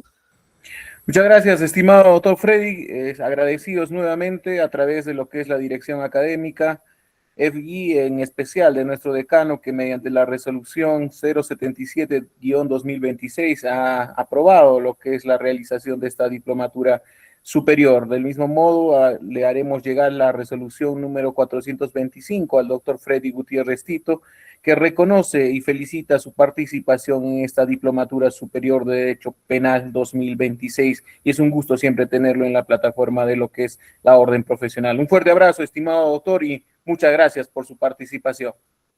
De igual forma, Bill, de igual forma a todos los directivos de nuestro ente deontológico y a todas las personas que están el día de hoy acá. Muchas gracias. Muchas gracias, estimado doctor. Continuamos con lo que es esta diplomatura superior, que ya la siguiente semana prácticamente llegamos a la parte final y el día 18 realizamos la ponencia de clausura. Pero continuamos el día de hoy con la participación del psicólogo Américo Quispe Piedra, quien por su reconocida trayectoria y además ha quedado bastantes puntos todavía en la anterior oportunidad de participación. Es así que ya con el tema solicitado por muchos inscritos, muchos que vienen siguiendo lo que son este tipo de eventos, nos tiene el día de hoy la entrevista única en Cámara GESEL, Ciencia, Técnica y Práctica Forense. El psicólogo es especialista en evaluación psicológica forense y evaluación de informe pericial psicológico, mucho más que tiene experiencia en lo que son casos penales. Estimado psicólogo, bienvenido nuevamente a la plataforma de lo que es la orden profesional, del Club de la Abogacía, de la Federación Peruana, que hacen posible lo que es este tipo de eventos y esta diplomatura superior en específico. Tengan ustedes muy buenos días y bienvenido también a lo que es esta plataforma. Doctor Alan, muchísimas gracias por la presentación y con todos los presentes, muy buenos días. Agradecido, doctor Alan, nuevamente por esta invitación y también a los asistentes presentes, quienes se conectan para seguir conociendo y aprendiendo más de respecto al ámbito penal y también respecto de la psicología forense. Bueno, doctor, muchas gracias. En esta ocasión vamos a hablar sobre la entrevista única en Cámara GESEL, para lo cual voy a presentar un material de apoyo en estos momentos.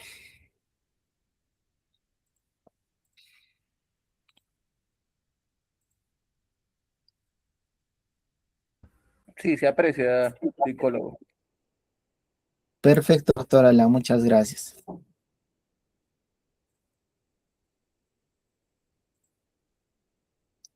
Bueno, estimados presentes, estimados doctores, en esta oportunidad vamos a hablar y discutir un poco acerca de la entrevista única en Cámara GESEL, los procedimientos que se lleva, las técnicas que se emplea dentro de la Cámara GESEL y también algunos errores que se cometen tanto de los operadores de justicia, tanto del propio psicólogo y también tanto del propio evaluado momento de participar en este tipo de diligencias.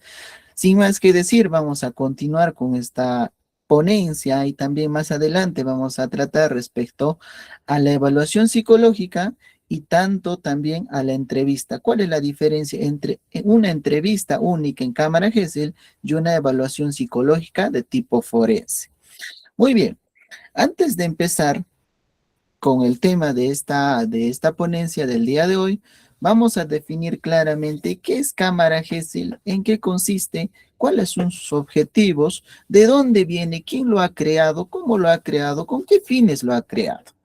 Bueno, en esta ocasión, Cámara GESEL ya fue creado en el año de 1925 por un estudioso respecto al desarrollo cognitivo de niños que se llamaba Arnold Hessel. Arnold Hessel en el año 1925 crea una pequeña cápsula, ¿no? Con vidrios o con espejos unidireccionales para que las personas investigadoras, quienes veían cómo un niño se desarrollaba, cuál era su conducta, cómo este niño adoptaba conductas nuevas a raíz de que iba desarrollando la parte cognitiva. Entonces, todo eso quería demostrar cómo evolucionaba, cuánto tiempo tardaba.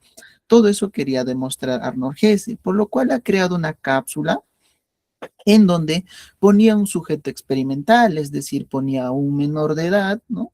Con ciertos estímulos. Estímulos quiere decir ciertos objetos que tenía alrededor, ¿no? Y a modo que iba creciendo, a modo que iba desarrollando la parte cognitiva, armaba complejos en el tema de su experimento, armaba nuevas ideas, armaba nuevos constructos respecto a su dibujo, a su forma de actuar y todo eso. serio, ¿no? Eso era registrado por las personas que veían de la parte externa, quienes eran investigadores, tomaban apuntes, tomaban también lo que es el tema de la observación de conducta, este menor detalle a detalle. Entonces, bajo esta finalidad se ha creado la cámara Gesell en ese año en Estados Unidos, en la Universidad de Yale. Ahí fue creado, no con una finalidad de tipo forense o no con un tipo en el ámbito judicial, sino con un tema de desarrollo cognitivo. Se ha creado esta cámara Gesell. Actualmente esta cámara Gesell es empleado en el ámbito judicial, en el ámbito de la psicología forense, ¿no? Y uno de los objetivos, ¿no? Finalidades de la cámara Gesell es reducir lo que es la victimización, que a la persona afectada, a la persona presunta víctima, no se le pueda interrogar una y otra vez, ¿no? Eso es la finalidad, el principio superior que se puede atribuir a la cámara Gesell. La primera objetivo, el primer objetivo que tiene la cámara Gesell. Seguido a eso, ¿no? En la cámara Gesell también los operadores de justicia pueden registrar, ¿no? Se registra a través de audio y video lo que relata la menor, lo que dice el menor, lo que dice la persona, quien fue presuntamente, ¿no? La víctima en este caso, ¿no? Entonces, esto es su finalidad de la cámara Gesell, que no haya una victimización o revictimización con posteriores declaraciones, puesto que en ocasiones, ¿no? Estimados doctores, conocemos que la presunta víctima, pues en muchas ocasiones ha declarado ante la policía, ha declarado ante otras personas, ¿no? Familiares suyos, ha declarado también antes de pasar a cámara Gesell a autoridades que están presentes ahí, ¿no? Entonces, aquí, por ejemplo, todavía en el Perú tenemos este tipo de sesgos, este tipo de errores, ¿no? En el tema del revictimizar a una persona. Y más adelante vamos a conversarlo, cuáles son esos errores que pueden dañar el testimonio, ¿no? El relato de la persona dentro de la cámara Gesell. Y una de ellas es esta, lo que es el tema de la reproducción del testimonio frente a demás personas, ¿no? Bien, yendo nuevamente al tema de la cámara Gesell, un poquito me he salido, yendo a la cámara Gesell, bueno, esto es un dispositivo técnico legal, ¿no? Que sirve para recolectar el testimonio. Estimados doctores, entendamos claro de que la cámara Gesell, cuando está frente a la evaluada, al evaluado, a la persona agraviada en este caso, no está haciendo una evaluación, está haciendo una diligencia, una participación. Más adelante vamos a ver cuál es la diferencia entre una diligencia y una evaluación psicológica. Por ejemplo, dentro de la cámara Gesell está totalmente prohibido, ¿no? Aplicar instrumentos psicológicos, sean estos psicométricos o sean estos proyectivos. ¿A qué me refiero con proyectivos, por ejemplo, ¿no? Que la psicóloga pueda decir, ¿no? A ver, dibújame aquí a tu familia, ¿no? La menor dibuja a su familia, pero mientras que el psicólogo sale a pedir la rueda de puntas, el menor, ¿qué hace en ese momento? En este caso, los pequeños suelen aburrirse fácilmente. El tema de su atención se ve enfocado a lo que tienen en la mano, al objeto que tienen en la mano. Entonces, ¿qué hacen?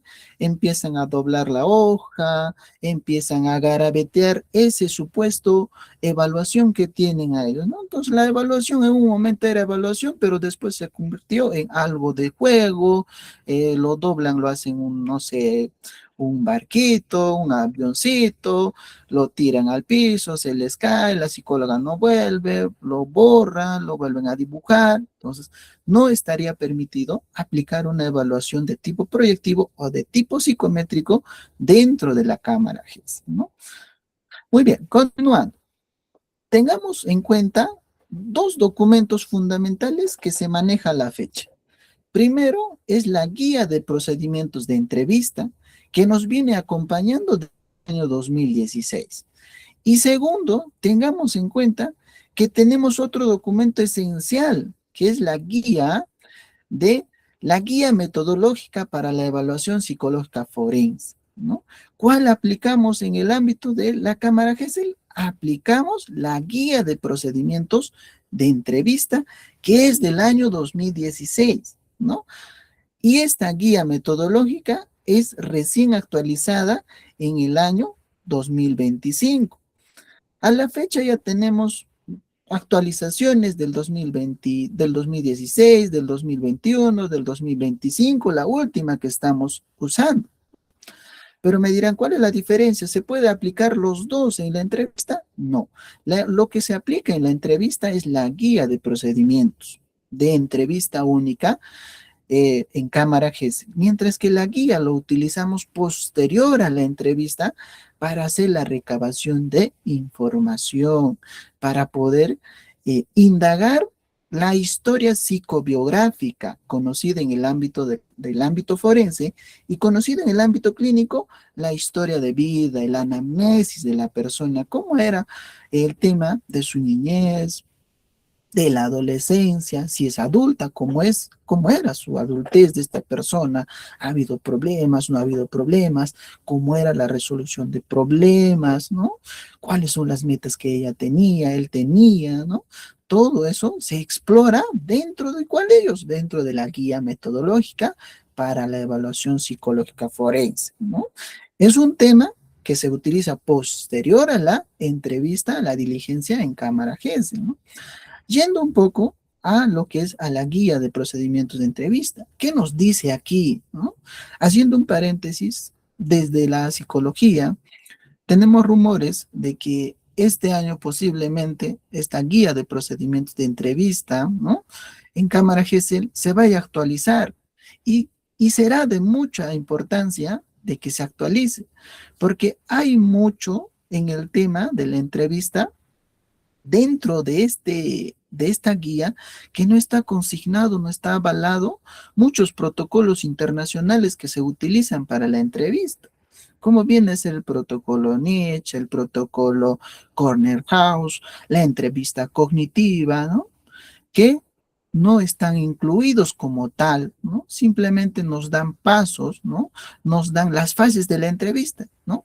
El primero, la presentación de la psicóloga. Segundo, el tema de la presentación del menor. Luego que nos diga la narrativa libre, las preguntas de precisión y finalmente el cierre, ¿no? Como en todo ámbito de la psicología, en las ramas de la psicología suele emplearse estas etapas de la entrevista, ¿no? Pero los protocolos internacionales en la entrevista en el ámbito forense ya vienen diseñados de formas muy distintas y tienen su objetivo de recabación de información desde los ámbitos que lo consigna el protocolo, destinado para un grupo de personas y para un grupo de delitos, que más adelante lo vamos a conversar de estos protocolos internacionales que se aplican en el ámbito forense, ¿no? Entonces, clarísima está la idea de que dentro de la entrevista única en cámara GESEL se usa la guía de procedimientos, ¿no? Y dentro de la evaluación se utiliza lo que es la guía metodológica de evaluación. Dos documentos fundamentales que tienen mucha relevancia y mucha importancia para recabar información válida, ¿no? Que nos va a servir más adelante para la discusión forense, para llegar a las conclusiones, ¿no? Que estos no sean meramente una opinión del profesional, sino que sean aquello que el psicólogo ha encontrado y ha contrastado con la literatura existente a la fecha, ¿no? Entonces, importantísimo estos dos documentos como guía para los psicólogos que hacemos este tipo de trabajos. Entonces, en el ámbito, ¿no? Para muchos abogados, esto es fundamental conocerlo, ¿no? Es fundamental conocerlo, ¿por qué? Porque cada uno de estos dos documentos tiene sus matices, tiene su forma de expresar cómo debe de llevarse dicha diligencia, cómo debe llevarse dicha evaluación. Muy bien. Lo que les hablaba acerca de los protocolos internacionales de entrevista, ¿no? Tenemos a la vista 4 protocolos de entrevista bastante notorios y muy importantes aprobados por la comunidad científica, ¿no? Primero de ellos, en el año de 1989, desde esa fecha viene funcionando, viene aplicándose y actualizándose a la fecha el protocolo de Corner House. ¿Qué es el protocolo de Corner House? Ustedes habrán, estimados doctores, y habrán escuchado, ¿no?, a los peritos oficiales hablar del protocolo SATAC, hablar del protocolo RATAC, ¿no? Que son lo mismo, estimados doctores. Protocolo Corner House. Corner House es una institución sin fines de lucro, ¿no?, que tiene una trayectoria de bastante tiempo estudiando entrevistas, ¿no? Estudiando entrevistas dentro de las personas que han sufrido algún tipo de abuso sexual, tocamientos o víctimas de maltrato. Entonces, esta organización, denominada Corner House, ha propuesto un protocolo que se conoce con el nombre de SATAC o RATAC. ¿Qué quiere decir famoso SATAC o RATAC? Vamos a adelantarnos un poquito. Este es el famoso SATAC que se utiliza, o el RATAC, ¿no? Primero, la R de rapport, ¿no? De rapport, conocer a mí, a la persona a quien estoy entrevistando, tenerle, mostrarle la confianza, conocerme, hacer preguntas triviales, ser amigo, ser una persona, desde el psicólogo, ser una persona bastante empática con la persona que estoy entrevistando, ¿no? La S de simpatía, que es lo único que cambia en SATAC o RATAC, ¿no? R de rapport, S de simpatía, causarle una impresión muy satisfactoria a la persona a quien voy a entrevistar, ¿no? ¿Para qué? Para que después esta persona, con esa confianza que le he dado, pueda tener, ¿no?, la satisfacción de contarme lo que realmente ha pasado. Muchos de los menores, en caso de menores, suele pasar en lo que es en cámara Gesell, ¿no?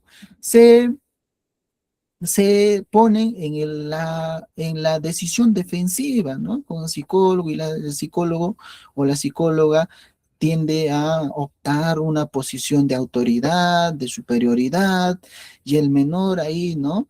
No puede contar lo que realmente le ha pasado, omite algunas partes, no le es fácil para él pronunciarse respecto a las partes genitales, respecto a dónde, en qué parte le ha tocado el presunto agresor, ¿no? Entonces, para lo cual, dentro de la cámara es el psicólogo, ¿no?, debe hacer una buena impresión, un buen rapport, ¿no?, con la persona a quien le va a entrevistar. Y de eso trata una entrevista de tipo forense, llegar a la persona, de hacer entender a la persona de que su versión va a ser tomada en cuenta, ¿no? Y lo que es la A, bueno, es la anatomía, ¿no? Generalmente, en este protocolo nos sugiere, ¿no?, utilizar eh, figuras anatómicas, sea en dibujos o sea, pues, en muñecos anatómicos, para que el menor pueda identificar fácilmente, ¿no?, cuáles son las partes de su cuerpo, ¿no? Señalarle, el psicólogo le señala cuando usa este protocolo dentro de su entrevista, dentro de la entrevista que va a desarrollar dentro de la cámara, que utilice estos muñecos, ¿no?, para señalarle, o para que el menor señale, ¿no?, para que el menor señale, dicho el caso, ¿no?, qué parte del cuerpo es esta, ¿no? El menor señala, estos son brazos, estos son manos, estos son pechos, esto es mis nalgas, esto es mi parte genital, ¿no? Lo señala, ¿no? Pero, ¿qué pasa? ¿Cuál es el error bastante destacado dentro de este protocolo? Que hay veces se hace abuso de las imágenes, ¿no?, o los muñecos por parte de la persona, del facilitador, en este caso del psicólogo quien está desarrollando la entrevista. ¿En qué forma? En que hay veces es direccionado. ¿Esto cómo se llama? ¿Dónde te ha tocado? Señalándole la parte genital. ¿Y qué hace el menor? Sugestionable, dice, sí, ahí me ha tocado, ¿no? Sin que el menor libremente pueda señalar efectivamente en qué parte le ha tocado, sino que el psicólogo le direcciona, y eso es un error bastante fatal para los menores de edad, ¿no? Luego la T, lo que es el tema de tocamientos, indagar en qué parte exactamente han sido los tocamientos, la frecuencia, cuánto tiempo ha venido esta persona tocándole, cómo le ha tocado, ha visto el rasgo facial, cómo era la expresión facial de esta persona al momento de tocar, qué hacía con el tacto, con qué parte del cuerpo le tocaba, ¿no? Entonces, importantísimo es recabar este tipo de información a través de esta secuencia. Primero, simpatía con la persona a la que voy a entrevistar. Luego, hacer reconocimiento de las partes del cuerpo del menor y también hacer lo que es el tema de identificación del lugar, ¿no? La parte del cuerpo que ha sido tocado, ¿no? La intensidad, la frecuencia, los movimientos que hacía esta persona, ¿no? Y la A, lo que es el índole de abuso, ¿no? Permite detallar la experiencia y explorar las hipótesis alternas, ¿no? Si es que este tocamiento ha sido intencional, ha sido meditado, ha habido a otras personas a las que les ha tocado este presunto agresor, ¿no? En este apartado se trata de explorar si este tocamiento que ha hecho la persona y si este acto que ha hecho la persona realmente atribuye a un delito o es una mala interpretación de la persona quien está siendo víctima en este caso, ¿no? Se trata de excavar eso, ¿no? No solamente se excava o se recaba la información de cómo ha sido el tocamiento, sino que también si este tocamiento para ella, para esta persona, es fuera de lo normal o que este tipo de tocamientos también lo hace a otras personas, el presunto agresor, ¿no? Y finalmente, concluir la entrevista de forma respetuosa, agradeciéndole a la menor por su tiempo. Y esto importante, estimados doctores, la pregunta, ¿no? ¿Hay algo más que me quieras contar? ¿No?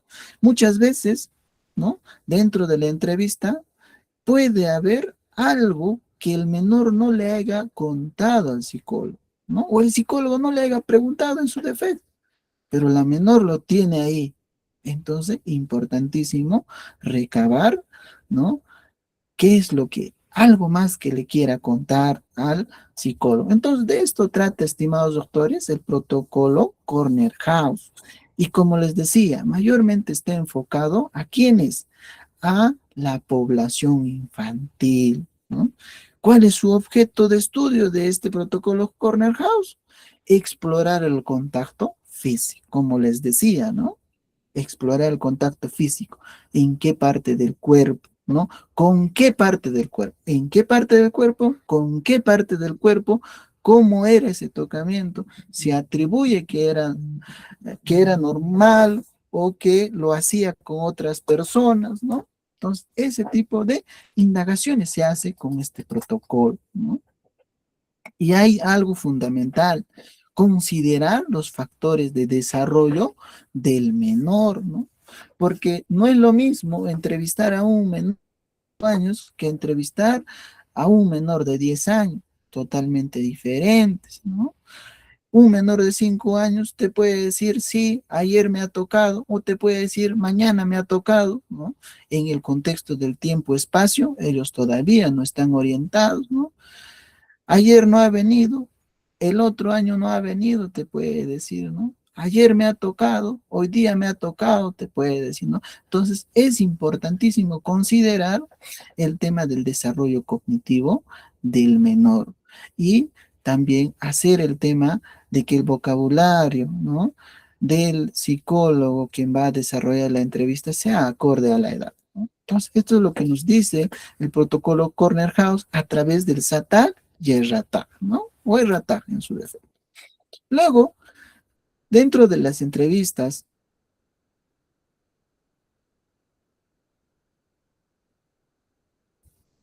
en la cámara G, pues, ¿no? A través de la literatura científica, a través de la evidencia científica, que es permitido utilizar la entrevista cognitiva, la reestructuración mental integral del contexto, es decir, Esto aplicado generalmente a sujetos, personas agraviadas mayores de 12, 11 años, porque ellos ya tienen esa capacidad de reestructurar, ¿no? La parte en donde ha ocurrido ese presunto delito, ¿no? Indagar cómo era, de qué había alrededor, habían otras personas, cómo estaba el ambiente, ¿no? Entonces, una reestructuración mental requiere tanto de elementos periféricos, ¿no? De cosas que han habido alrededor de, en ese instante, ¿no? En el presunto abuso, y también cómo ella recuerda a su presunto agresor, cómo estaba vestido, describir la parte física de su agresor, es alto, moreno, blanco, su contextura corporal, ¿no? Qué vestía, cuáles son los gestos que hacía, ¿no? A través de ello, tener presente de que dicho relato está narrándose de una persona específica o de personas, ¿no? Quienes han podido cometer este tipo de, ¿no? Delitos clandestinos, ¿no? Bueno, pero no siempre, ¿no? Hay pérdida, ¿no? De detalles que eh, pueden, ¿no? Afectar el relato de la persona, ¿no? Como situaciones altamente estresantes. A ver, dentro de los que estamos presentes dentro de la sala, estimados doctores, ¿alguien se acuerda qué he hecho ayer exactamente a las 11 de la mañana? ¿No? Muy pocos me dirán, sí, a las 11 yo he hecho esto, pero muchos me dirán, no, no me acuerdo, o me dirán algo muy general de lo que han hecho probablemente en ese tiempo. Entonces, ¿no? ¿Cómo, no? Se pierde el tema de la capacidad de relatar un hecho vivido, pero no es por el hecho de que yo no quiera decirlo, sino que la mente no funciona como una cámara, ¿no? La mente funciona como algo que es protector del cuerpo, ¿no? Inhibe aquellos efectos que hacen daño a la persona, ¿no? Entonces, la mente es como un escudo que protege al cuerpo para que no se haga más daño y trata de olvidarlo lo más rápido posible. Pero hay cuerpos o hay mentes o hay desarrollo cognitivo de muchas personas que pueden recordarlo todo al mismo tiempo, cómo era el suceso, cómo era el presunto agresor y todo lo que haya en la parte periférica, lo pueden recordar, ¿no? Entonces, esto se explora a través de la entrevista cognitiva. Otro de ellos, ¿no? Posterior a ello, lanzan también el protocolo Michigan, la comunidad científica, ¿no? Que actualmente ya tiene varias actualizaciones. Actualmente estamos en la sexta actualización del protocolo Michigan, ¿no? Este está más centrado en las presuntas víctimas menores de edad, ¿no? Aplica en víctimas de maltrato físico y abuso sexual. Generalmente, este protocolo Michigan, ¿no? Está basado, centrado en la persona. Y es bastante cuestionable, estimados doctores. ¿Por qué es cuestionable? Como es un protocolo basado en la persona presunta víctima, ¿no? Siempre trata de recabar información favoreciendo lo que dice, ¿no? Como por ejemplo, ¿no? El menor cuenta o la persona menor de edad, ¿no? Varón o mujer cuenta, ¿no? De que ha sido tocada por una persona adulta de su entorno familiar, ¿no? Y en este caso, la persona facilitadora, el psicólogo, quien está desarrollando la entrevista, puede, según este protocolo, hacer signos de aprobación, ¿no? Signos de aprobación como gestos, ¿no? Para que el menor siga contando más. Por eso este protocolo Michigan es cuestionado, ¿no? Ahora, vamos a la otra parte, el protocolo Nietzsche, ¿no? Este protocolo Nietzsche, ¿no? Es la más usada en el ámbito peruano. Los psicólogos, ¿no? Del Ministerio Público son capacitados en base a este protocolo y son los que aplican, ¿no? Este protocolo no tiene un grupo etario específico, ¿no? Es aplicado en todo en todas las edades, ¿no? Donde se desarrollan preguntas abiertas, es muy flexible en la recuperación de información. Aquí vamos a ir y vamos a hablar un poco acerca de los errores, ¿no? Acerca de las observaciones, las críticas que ha recibido el protocolo Niche. Y vamos a hacer una pequeña comparación con el protocolo Corner House. El protocolo Corner House tiene una secuencia de explorar el tema delictivo, el hecho delictivo, ¿no? Pero el protocolo Niche ya también es muy flexible y esa flexibilidad hace crear mucho desorden en el tema del relato, en el tema de las preguntas de precisión, y esa es una deficiencia de este protocolo Niche, ¿no? Al momento de querer recuperar una información, ¿no? Se hace un desorden.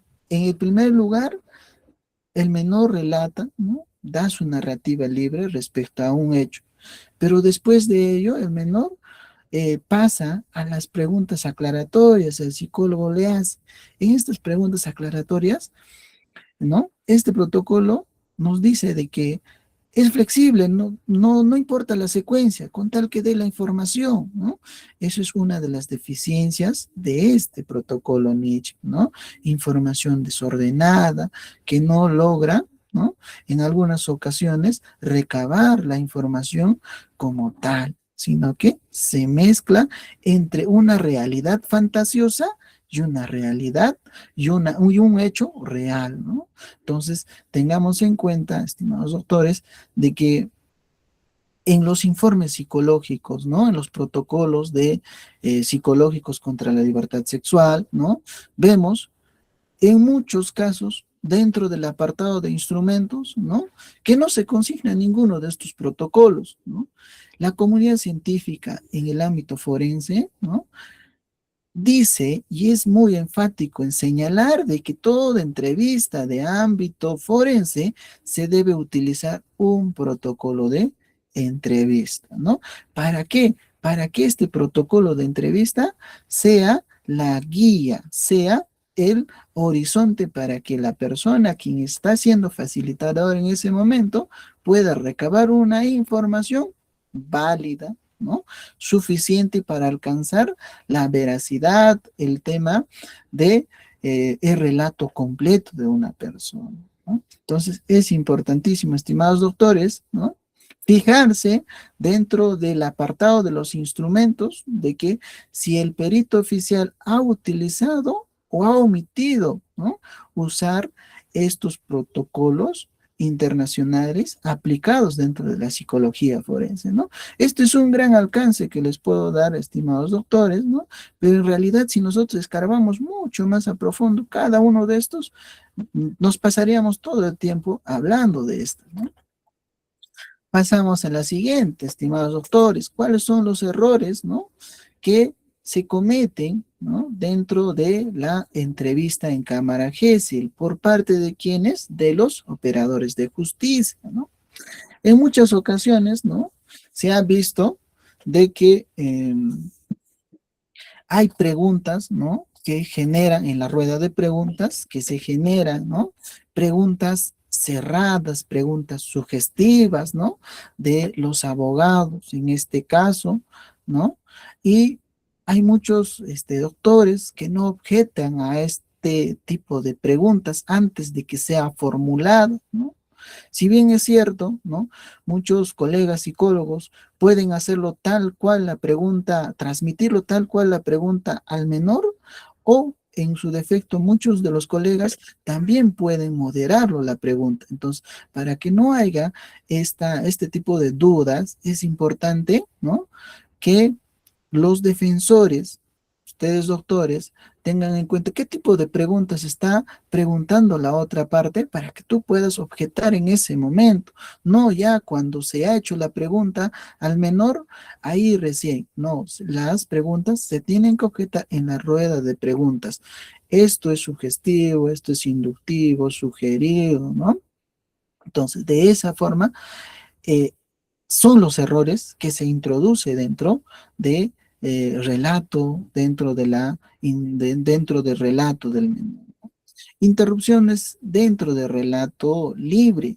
Muchas veces, estimados doctores, en la realidad peruana, los establecimientos donde tenemos cámara GESEL, ¿no? No están pues condicionados, como dice, ¿no? Los estándares, ¿no? De la cámara GESEL, ¿no? Muchas veces es improvisado, ¿no? Y hay veces de un lugar, desde donde está la sala de observación a la sala de entrevista, tú puedes escuchar, ¿no? Lo que dice la menor, ¿no? Inclusive lo que pasa en la sala de observación, el menor puede escucharlo cuando está en la sala de entrevista, ¿no? En uno de los casos anecdóticos que me ha pasado es que, ¿no? En la sala de entrevista el abogado, ¿no? De la otra parte, de la parte acusada, está preguntando, ¿no? Está generando sus preguntas para que éstas fueran transmitidas a través de la facilitadora psicóloga, ¿no? El menor ya iba respondiendo las preguntas, ¿no? ¿No? Señalando, ¿no? En qué parte, licenciada, que precise en qué parte exactamente le ha tocado mi patrocinado a la menor, y la menor desde el otro lado respondía, ¿no? En el cuello me ha tocado, ¿no? Entonces es importante no interrumpir en el tema de cuando se hace el relato libre, ¿no? Que los ambientes sean realmente acondicionados para este tipo de eventos, ¿no? ¿A qué me refiero? En ocasiones, ¿no? El teléfono suena de la sala de entrevista y al lado al menor lo cortan al momento de estar narrando, ¿no? O hay alguna bulla y ese tipo de situaciones de los operadores que están dentro de la sala de observación, ¿no? Genera pues un lapso, genera desconfianza hacia la persona a quien está siendo entrevistado, ¿no? Ausencia de advertencia oportuna de derecho. ¿Qué quiere decir, estimados doctores? Y muchas veces eh, en el ámbito de las entrevistas en cámara GESEL no se aplica esto. Muy pocas, estimados doctores, he podido notarlo dentro de las diligencias en cámara GESEL, lo que es el tema de abstenerse bueno, guardar silencio, ¿no? Cuando se trata de vínculos familiares, ¿no? Es importante considerar esto, ¿por qué? Porque el artículo que más lo dominan ustedes, estimados doctores, el artículo 165, ¿no? Del Código Procesal Penal, nos dice, ¿no? Que hay un derecho de la otra parte, de la persona quien va a ser entrevistado, ¿no? A guardar silencio. Y eso generalmente, estimados doctores, inclusive el juez mismo instruye a la persona facilitadora, la psicóloga, para que al inicio de la entrevista se la pueda hacer saber a la persona quien va a ser entrevistada, a la víctima, ¿no? Por ejemplo, ¿no? En un caso se le hace conocer sus derechos, ¿no? A la persona, ya que el presunto agresor era su padre, ¿no? De que supuestamente la habría tocado, ¿no? En las partes genitales a esta menor, ¿no? Se le hace de entender de que como son vínculos cercanos con esta persona, ¿no? La menor tenía derecho a guardarse el silencio. Pero no quiere decir, estimados doctores, que guardar silencio es sinónimo de que no hayan ocurrido los hechos, ¿no? El menor necesita tiempo, espacio para poder, ¿no? Entender la naturaleza del problema y para después, ¿no? Libremente, sin que haya una presión, ¿no? Pueda declarar. Entonces, importantísimo hacer conocer a la persona, en este caso, cuando hay un vínculo, ¿no? De que si quiere declarar o no quiere declarar en contra de esa persona a quien está acusando, ¿no? Presión temporal sobre quién entrevista, ¿no? Muchas veces el tema del aforo en las entrevistas en cámara GESEL es bastante, ¿no? Conglomerado, ¿no? Entonces, hay veces le decimos a la psicóloga, ¿sabes qué, licenciado? Usted tiene 1 hora exacta para desarrollar la entrevista en cámara GESEL. Y esa presión ya genera, ¿no?, un tipo de apuro de querer cerrar a la hora la entrevista, ¿no? Y eso generalmente, pues, trae una deficiencia en el tema de que se ve afectado el relato del menor, ¿no? Entonces, es importante darle el tiempo preciso, no presionar, ¿no?, con que se haga rápido la entrevista, no presionar con que la entrevista debe acabar en tanto tiempo, ¿no?, a pesar de que haya otras diligencias posteriores, ¿no? Bueno, los errores que comete el psicólogo oficial cuando hace las entrevistas dentro de la cámara GESEL, ¿no? Una de ellas es las preguntas de elección forzada, ¿no? Darle una opción dicotómica, ¿cuál de ellos? ¿No? A que el menor decida cuál de ellos fue, ¿no? Sin, bueno, violentando lo que es el tema de que el menor pueda dar, ¿no?, según su apreciación, según a lo que ha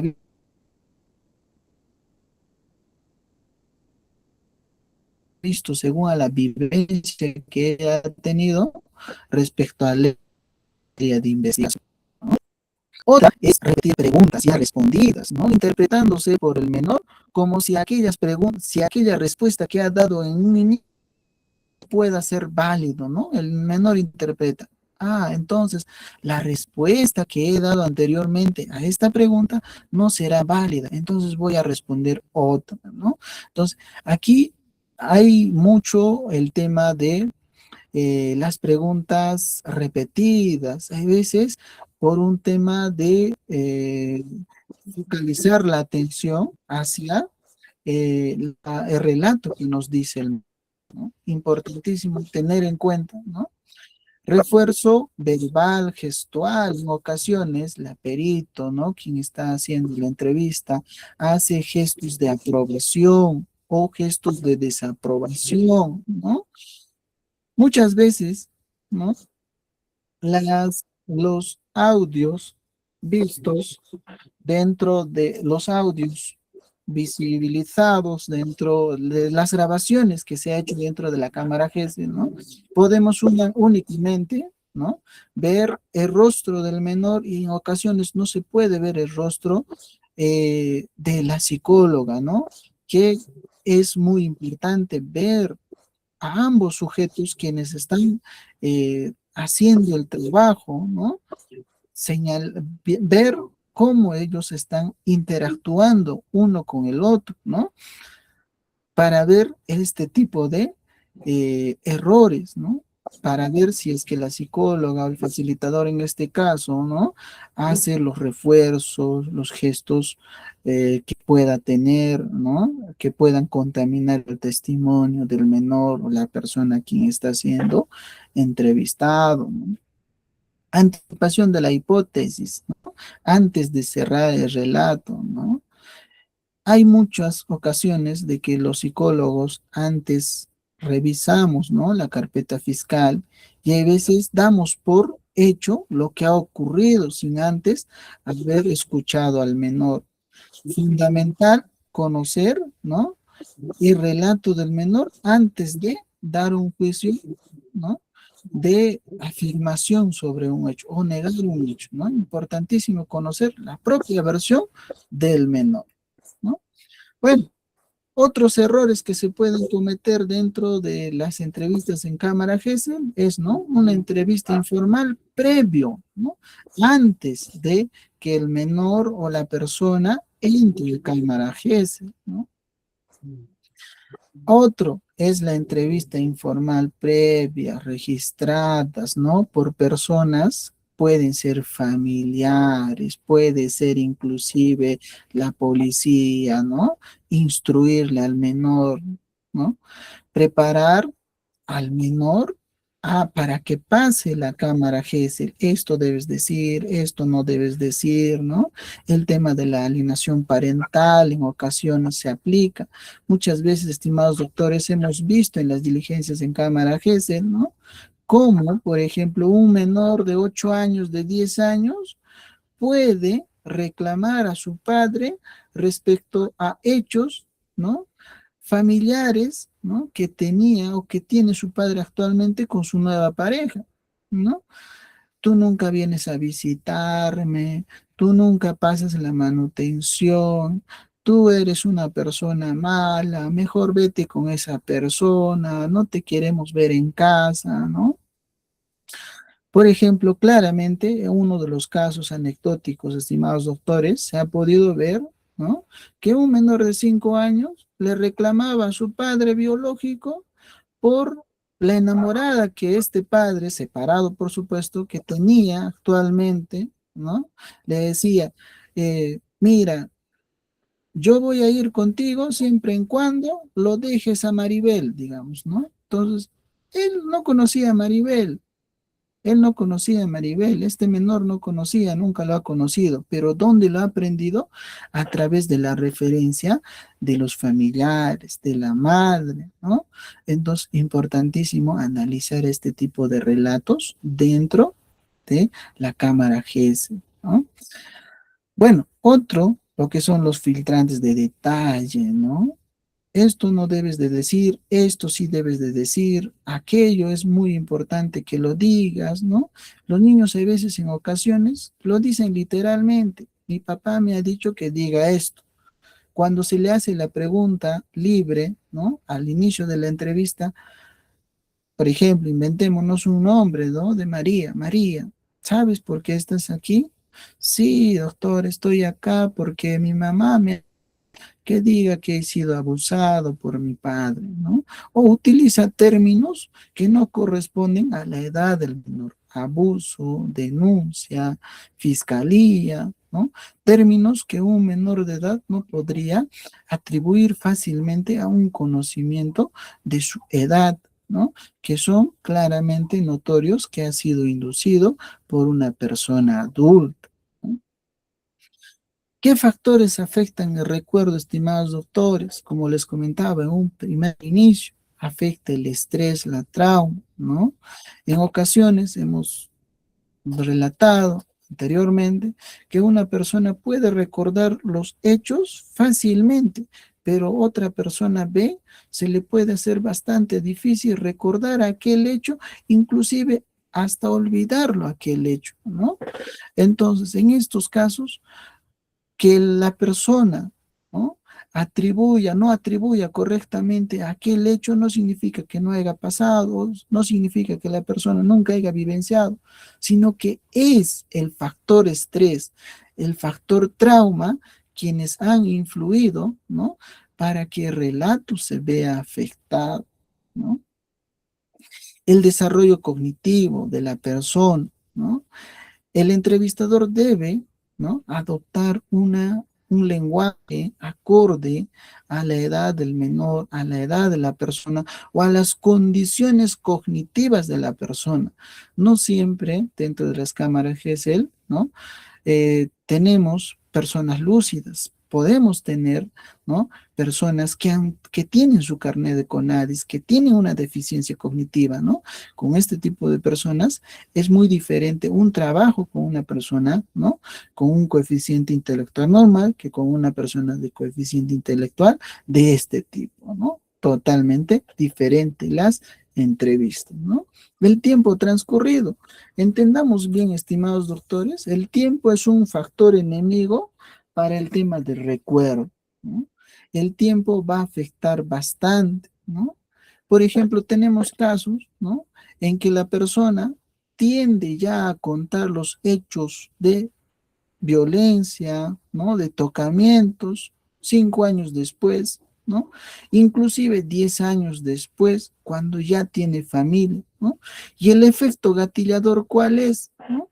¿Cuál es el efecto gatillador? ¿No? El tema del cuidado excesivo que tienen a otras personas. No quiero que le pase igual que me ha pasado a mí, ¿no? Y esto les genera una tensión bastante alta y ahí recién empiezan a hablar, manifestar lo que les ha pasado hace 10 años atrás, cuando tenían 8 años o cuando tenían 15 años recién. Y ese efecto gatillador, ¿no? Es aquello que recién muestra en ese tiempo, en esa edad, ¿no? Pero mientras más pase el tiempo, el recuerdo, ¿no? Va a ser narrado inclusive a otras personas. Y cuando se le narra a otras personas, ¿no? ¿Qué pasa? La persona tiende a omitir, a aumentar otros o relatos que quizás no han pasado tal, ¿no? Tal cual dentro de esa vivencia que ha tenido, ¿no? O inclusive en menores de edad, ¿no? Fantasean con el hecho, con las redes sociales, cómo ha pasado el hecho, ¿no? Entonces, importantísimo considerar el factor tiempo que ha transcurrido, ¿no? La atención fundamental. Muchos de ellos, muchos de las agraviadas, agraviados en este caso, que pasan cámara GESI, ¿no?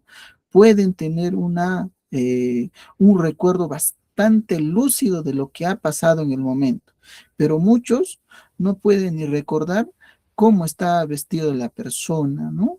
Hasta incluso no puede recordar cómo era, pues, aquella vivienda, aquel lugar donde han pasado los hechos. El tema del factor atención está totalmente dañado por un efecto de trauma, estrés, ¿no? Las emociones también son parte influyente en esto, ¿no?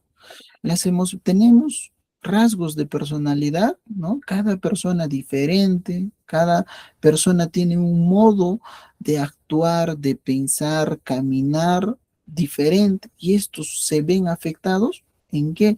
En el tema de relato, ¿no? ¿En qué sentido, estimados doctores? En que hay aspectos centrales de la emoción que influyen. Por ejemplo, el llanto, ¿no? Puede ser un atajo, ¿no? Para que no se pueda dar, para que no podamos excavar a profundidad lo que ha pasado a la persona. La persona rompe en llanto en la cámara GESI, ¿no? Y a veces el relato que da es incomprensible, cuando se le vuelve a preguntar, a veces ya no quiere decirlo. ¿Por qué? Porque eso le afecta, le choca, ¿no? Entonces, tengamos en cuenta que estos son los factores que afectan demasiado lo que es el tema del recuerdo, ¿no? Los sesgos cognitivos a la hora de emitir informes psicológicos, ¿no? Por ejemplo, tenemos el sesgo de confirmación. ¿Qué quiere decir? Busca o recuerda solamente la información que apoya la hipótesis inicial, ¿no? En donde, por ejemplo, la persona o el psicólogo, ¿no? Ha revisado la carpeta fiscal, se ha convencido de que el hecho realmente ha pasado, y eso es ahí donde se va las conclusiones, afirmando de que hay una afectación psicológica, ¿no? Sin haber analizado las concausas que esto podría traer, ¿no? La historia de vida de la persona, cómo ha afrontado estas situaciones, si hay otros, ¿no? Otros factores estresores quienes podrían haber más sumado a esta última situación traumática, posiblemente que ha vivido la persona, ¿no? El sesgo de anclaje, ¿no?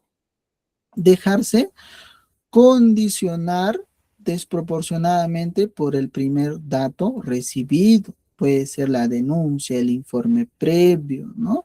Y irse en función a estos documentos. Ah, como hay una lesión, entonces sí o sí esta persona ha sido violentada, ha sido atacada. Entonces es importantísimo revisar, ¿no? El tema de cuál ha sido el documento fundamental de análisis del psicólogo oficial en este caso, ¿no? El sesgo contextual, ¿no? Permite que la información externa, al analizar de forma técnica, ¿no? La gravedad del delito, las emociones, el tema de la presión mediática, ¿no? puede haber alterado la valoración como tal dentro de las conclusiones. El sesgo retrospectivo, creer que un hecho ya ocurrió era totalmente atribuible a la persona, ¿no? Él es una persona alto, de piel oscura, entonces este hecho que él lo ha ocurrido, lo ha hecho, ¿no? Es bastante obvio, pues, ¿no? Si es una persona alta, ¿no? Una persona que ha tenido antecedentes, ya es, él es, ¿no? Atribuirle así fácilmente dentro dentro de la percepción que tiene ya el perito oficial al momento de emitir lo que es el tema de las conclusiones, ¿no? Sesgo de disponibilidad, ¿no? Darle más peso a diagnóstico o hipótesis solo porque los tiene frescos en la mente, ¿no? Debido a un caso impactante reciente, ¿no? Muchas veces, ¿no? En algunos casos esto ha sido bastante evidente, estimados doctores, ¿no? Cuando ha habido, ¿no? Dentro de los informes periciales, ¿no? Relatos que no, nunca ha dicho el menor en la cámara GESEL, ¿no?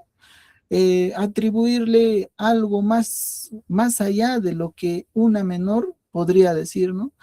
Se le evalúa a una persona de 8 años y dentro de la historia psicobiográfica se le consigna que esta persona tiene 2 hijos, ¿no? Entonces ha sido como un plantillazo de un informe anterior, ¿no? Y hasta incluso coincidían las conclusiones, no han sido analizadas, ¿no? De forma precisa, de forma independiente cada uno de estos resultados, sino que la perito oficial en este caso se ha dejado contaminar con un hecho reciente que ha atendido dentro de ese tiempo, dentro de ese lapso, ¿no? Sesgos que se pueden cometer, sí se pueden cometer. Entendamos bien, doctores, que dentro de los colegas que trabajan en medicina legal, pues tienen una carga laboral bastante fuerte, ¿no? Lealtad al adversarial, que quiere decir que, ¿no? Por el hecho de que yo soy un psicólogo forense, ¿no? Me voy a inclinar a la víctima, ¿no? Voy a hacer de que su informe diga que tiene afectación psicológica, me voy a parcializar o me voy a ir del lado de la fiscalía, ¿no? Voy a hacer que esta defensa tenga más poder, ¿no? Entonces, no se puede eso, estimados doctores.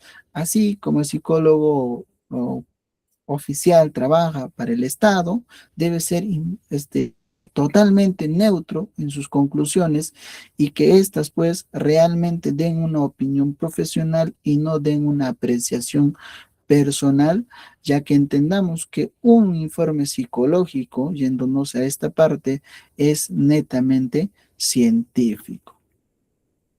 Bueno, con esto, doctor Alan, hemos concluido la presentación respecto a la entrevista única en Cámara GESEL. Agradecido por la invitación y agradecido también con todos los presentes por la participación y por estar presentes aquí.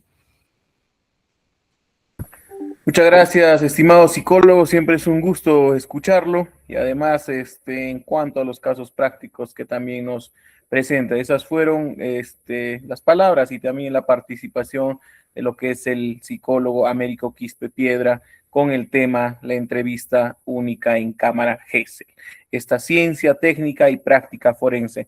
Y efectivamente, ya como se ha mencionado, en octubre se estará desarrollando todo un curso de peritaje donde tendremos mayores alcances y detalles por parte de lo que es el Colegio de Abogados del Cusco.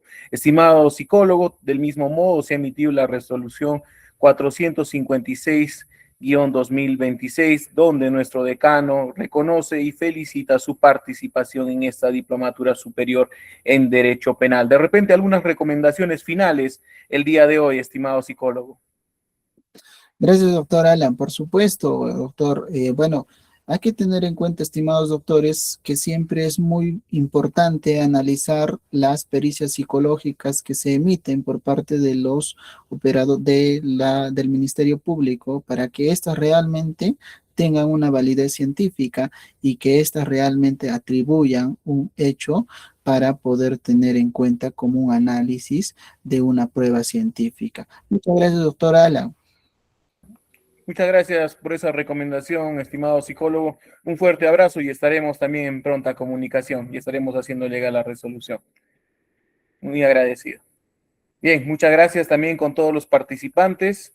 El día de hoy, durante la mañana, ya hemos llegado a la parte final, pero nos reencontramos lo que es a las 3 de la tarde el día de hoy para continuar con lo que son las ponencias, las sesiones que se vienen programando durante el desarrollo de lo que es esta diplomatura superior.